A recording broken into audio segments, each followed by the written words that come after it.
আবির যাইতেছে, এখন তাড়াতাড়ি ওষুধটা পানিতে দিয়ে দেই। কই আবির? শিওর পানিতে কিছু মিশাইছে রে। ভুল দেখছি মনে হয়। তোমার লাইগা আমি একটা খাওয়ার জিনিস আনছি, এই নাও আচার। দাও, আমি খেয়ে দেখছি কেমন লাগে। আর তোমরা ভিডিওতে লাইক করে চ্যানেলটা সাবস্ক্রাইব করে দাও। আর তোমার বয়স কত কমেন্টে লিখে যাও।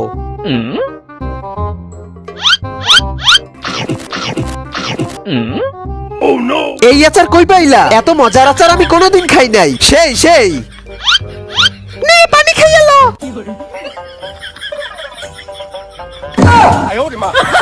হ্যাঁ, কি ভাবছিলি? আমি বুঝতাম না। নেক্সট পার্ট দেখতে চাইলে ভিডিওটা লাইক করে চ্যানেলটা সাবস্ক্রাইব করে দাও। আর তোমার মোবাইলে কত % চার্জ কমেন্টে লিখে যাও। কই তুই? বাসায়। আবিরের দোকানে আয়, ভিডিও